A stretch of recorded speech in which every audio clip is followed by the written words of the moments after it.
South of Edinburgh, on the bank of the North Esk River, there stands the ruins of what was once a mighty castle, Roslin Castle to be precise. The lands of Roslin were owned by Clan Sinclair, and the castle was built in the late 14th century by Hendry Sinclair, Baron of Roslin. But not long after the Baron had completed his mighty structure, strange tales began to circulate within the village of Roslin. It was well known that an angered spirit used to prowl the very hill that the Baron had chosen to place his castle upon, and that restless phantom now roams the castle halls, searching for vengeance. The Hound of Roslin.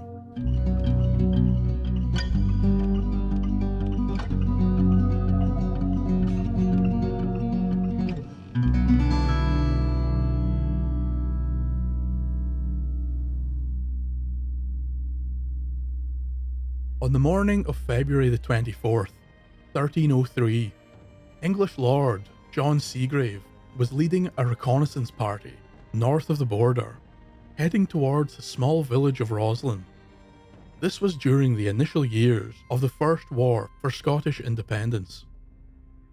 Seagrave's party was one of many sent to gather information before Edward I launched a full-scale invasion into the north. At least that was the plan, until Seagrave and his men reached a wooded glen on the far side of the hill where Roslin Castle would eventually be constructed. Hidden within the trees, an ambush party led by John the Red and Simon Fraser sat waiting for the English host.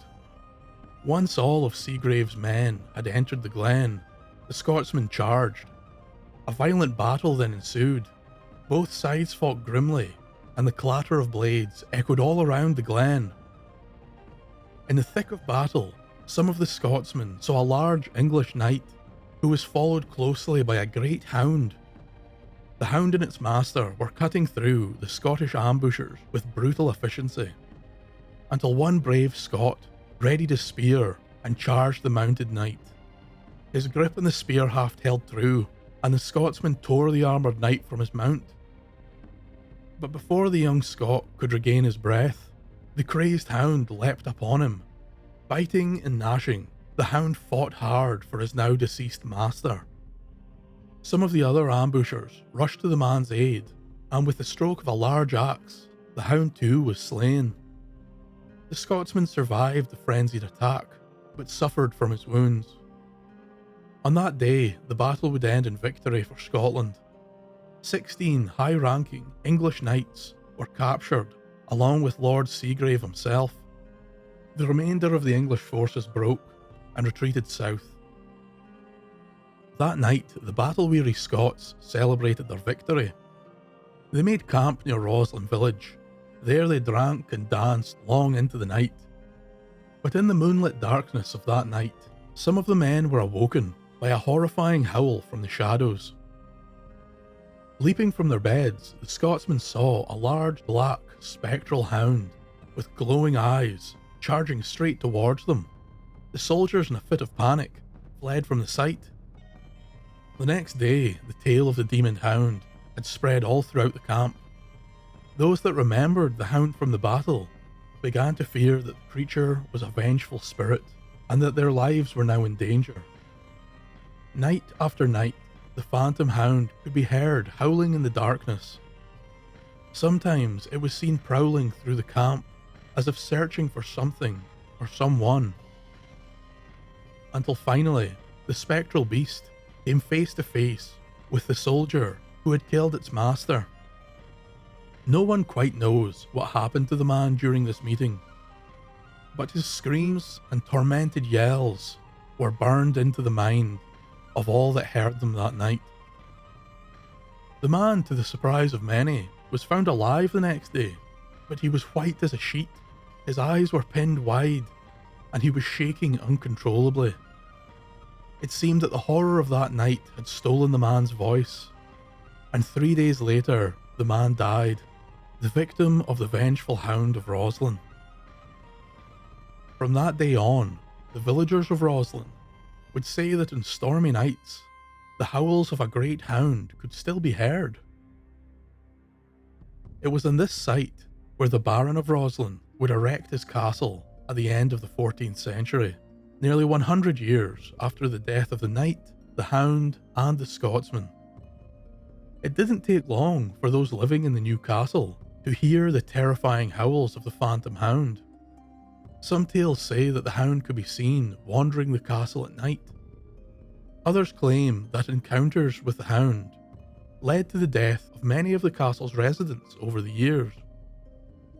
In one short story, a castle guard who was standing watch on the walls one night beheld a figure of a large spectral knight in jet black armour riding a horse through the fields, being followed by the ghostly hound.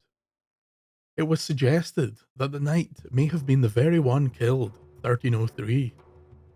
Both of these horrifying spectres have continued to stalk their prey well into the 20th and even the 21st century.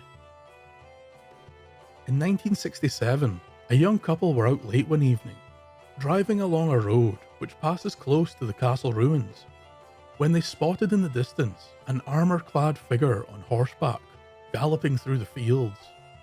This outlandish knight was said to have been followed by a large black dog. Knowing the tales that surrounded the area, the pair sped up. Later, they reported this odd encounter, but nothing more came of it. Many of the residents in Roslin have stated that while out walking, they have either heard or seen the phantom hound. One woman by the name of Esther said that she would walk her dog through the woods in the glen every day, but the dog would always refuse to head up the path to the castle. And on one occasion, when Esther tried to head this way, her dog became frantic and began to bark loudly at someone or something that the woman could not see. The dog would not move forward, so they headed back through the woods, but the dog would continually turn its head back to the castle, as if it felt the presence of some creature. Esther believed that both she and her dog had encountered the phantom hound, and she was glad her companion had warned her. The final tale of the hound I have for you was sent to a Clan Sinclair website on the 23rd of October 1999 by a Mr. John Ritchie. John was born and brought up in the town of Roslin. At that time, his friend's aunt, a Miss Leach, was the caretaker of the castle and its grounds. So much of his time as a child was spent exploring and playing within the Roslin Castle. But on one Saturday evening, when the boys were around 12 years old, they saw a strange light while exploring the second floor corridor. The windows of the castle were blocked, and they had never seen light in that direction before. The pair became alarmed as the light seemed to grow in intensity. With a quick glance at each other, the boys took off down the corridor and ran to the large stone kitchen. The pair then checked behind them down the long corridor and saw what appeared to be a large glowing wolfhound heading straight towards them. The pair jumped aside, and the hound continued its path, heading straight through the wall in front of them. The boys, now completely terrified, bolted up the staircase, yelling and screaming, when they ran into Miss Leach, the caretaker. In a manic state, the pair blurted out the story. It was then that the woman smiled and said, "Aye boys, it's an old castle. Mony a strange thing in it. But dinna worry, you'll come to nae harm. Now come with me and we'll hae a bottle of lemonade." The boys spent the rest of the evening with the caretaker. They drank lemonade and ate their fill of biscuits. When it was time to head home, the fear had left the boys, but they never again returned to the corridor patrolled by the terrifying phantom hound of Roslin Castle. Thank you for listening.